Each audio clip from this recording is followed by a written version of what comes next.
ಇದರಲ್ಲಿ ಏನು ಕುತೂಹಲ ಇಲ್ಲ. ಅಲ್ಲಿ ಶಿಲಾನ್ಯಾಸದ ಕಾರ್ಯಕ್ರಮ ಇದೆ. ಆ ಶಿಲಾನ್ಯಾಸದ ಕಾರ್ಯಕ್ರಮದಲ್ಲಿ ಭಾಗವಹಿಸಕ್ಕೆ ಹೋಗಿದ್ದಾರೆ. ಯುಗಾದಿ ಇದೆ. RSSಗೆ ಯುಗಾದಿ ಅಂದರೆ ಒಂದು ವಿಶೇಷವಾದಂಥ ಪರ್ವ. ಅದಕ್ಕಾಗಿ ಯುಗಾದಿಯಲ್ಲಿ ಭಾಗವಹಿಸೋದು ಮತ್ತು ಕಾರ್ಯಕ್ರಮದಲ್ಲಿ ಭಾಗವಹಿಸೋದಕ್ಕಾಗಿ ಮೋದಿಯವರು ಹೋಗಿದ್ದಾರೆ. ಮೋದಿ ಒರಿಜಿನಲಿ RSS ಅವರು ಒಬ್ಬ ಪ್ರಚಾರಕರಾಗಿ ಅವರು ಭಾರತೀಯ ಜನತಾ ಪಾರ್ಟಿಯ ಜವಾಬ್ದಾರಿಯನ್ನು ತಗೊಂಡ್ರು. ಇವತ್ತು ದೇಶದ ಪ್ರಧಾನಿಯಾಗಿದ್ದಾರೆ.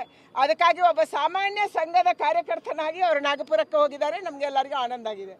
ಪ್ರಧಾನಮಂತ್ರಿಯವರ ಪ್ರತಿ ತಿಂಗಳ ಮನ್ ಕಿ ಬಾತ್ಗೆ 120 ತಿಂಗಳು ಆಗಿದೆ. ತಾನು ಜಗತ್ತಲ್ಲಿ ಏನನ್ನ ಕಂಡೆ, ಭಾರತದ ಸಂಸ್ಕೃತಿ ಆಚಾರ ವಿಚಾರ ಪ್ರಪಂಚದಲ್ಲಿ ಹೇಗಿದೆ, ನಮ್ಮ ದೇಶದಲ್ಲಿ ಒಳ್ಳೆಯ ಕೆಲಸವನ್ನು ಪ್ರೇರಣೆ ಕೊಡುವ ಕೆಲಸವನ್ನು ಯಾರು ಮಾಡ್ತಿದ್ದಾರೆ ಅದನ್ನು ಇಡೀ ದೇಶವಾಸಿಗಳಿಗೆ ತಿಳಿಸುವಂಥ ಒಂದು ದೊಡ್ಡ ಪ್ರಯತ್ನವನ್ನು ಪ್ರಧಾನಿಯವರು ಮನ್ ಕಿ ಬಾತ್ ಮೂಲಕ ಮಾಡ್ತಾ ಇದ್ದಾರೆ. ಇವತ್ತು ಮಹಾಲಕ್ಷ್ಮಿ ಲೇಔಟು ಕೂಡ ಜೋಡಣೆ ಆಗಿತ್ತು. ಮನ್ ಕಿ ಬಾತಿನ ಮೂಲಕ ನಮ್ಮೆಲ್ಲರಿಗೆ ಕೂಡ ಹೊಸ ಹೊಸ ವಿಚಾರವನ್ನು ತಿಳಿಸುವಂಥದ್ದನ್ನು ಪ್ರಧಾನಿಯವರ ನೇತೃತ್ವದಲ್ಲೇನು ಮಾಡಲಾಗ್ತಾ ಇದೆ. ಇವತ್ತು ನಮ್ಮ ವಿದ್ಯಾರ್ಥಿನಿಯರಿಗೆ ರಜೆ ಸಿಕ್ಕಿದೆ.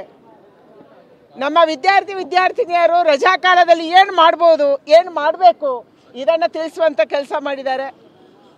ಅದರ ಜೊತೆಗೆ ಇವತ್ತು ಬೇಸಿಗೆ ಸಂದರ್ಭದಲ್ಲಿ ಪ್ರಾಣಿ ಪಶು ಪಕ್ಷಿಗಳಿಗೆ ಕೂಡ ನೀವು ನೀರಿಟ್ಟರೆ ಅದು ಬದುಕಿಕೊಳ್ತವೆ ಅನ್ನುವಂಥ ಸಂದೇಶವನ್ನು ಅವರು ಕೊಟ್ಟಿದ್ದಾರೆ.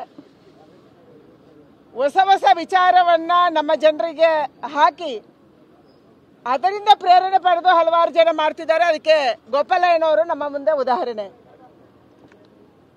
ಹಿಂದೆ ನಡೆದಂಥ ಮನ್ ಕಿ ಬಾತನ್ನು ಅವರು ಕೇಳಿಸ್ಕೊಂಡ್ರು. ಕ್ಷಯಮುಕ್ತ ಭಾರತವನ್ನು ಮಾಡಬೇಕು ಅನ್ನುವಂಥ ಪ್ರಧಾನಿ ಕರೆಗೆ ಹೋಗೊಟ್ಟು ಇವತ್ತು ಮಹಾಲಕ್ಷ್ಮಿ ಲೇಔಟಲ್ಲಿ ಸುಮಾರು 700 ಜನರನ್ನು ಕ್ಷಯ ಪೀಡಿತರನ್ನ ಕ್ಷಯ ಮುಕ್ತರನ್ನಾಗಿ ಅವ್ರು ಮಾಡಿದ್ದಾರೆ. ಇನ್ನು ಕೆಲವರಿಗೆ ಈಗಲೂ ಟ್ರೀಟ್ಮೆಂಟ್ ನಡೀತಾ ಇದೆ.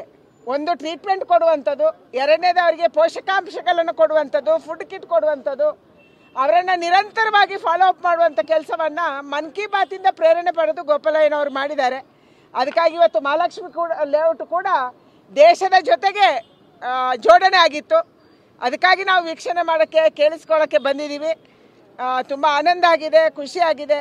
ಪ್ರಧಾನಿಯವರು ಎಂಥ ಪ್ರಧಾನಿಯೊಬ್ಬರು ಸಿಕ್ಕಿದ್ದಾರೆ ಅಂದರೆ ಈ ದೇಶದಲ್ಲಿ ಪ್ರಾಣಿ ಪಶು ಪಕ್ಷಿ ಇದೆಲ್ಲದರ ಬಗ್ಗೆ ಚಿಂತನೆ ಮಾಡುವಂಥ ಒಂದು ಪ್ರಧಾನಿ ನಮ್ಮ ಸೌಭಾಗ್ಯದಿಂದ ನಮಗೆ ಸಿಕ್ಕಿದ್ದಾರೆ. ಅಂಥ ಕಾಲದಲ್ಲಿ ನಾವಿದ್ದೀವಿ ಅನ್ನುವಂಥದ್ದು ನಮ್ಮ ಸೌಭಾಗ್ಯ ಅಂತ ನಾನು ಅವರಿಗೆ ಧನ್ಯವಾದಗಳನ್ನು ಹೇಳೋಕ್ಕೆ ಇಚ್ಛೆ ಪಡ್ತಾ ಇದ್ದೀನಿ.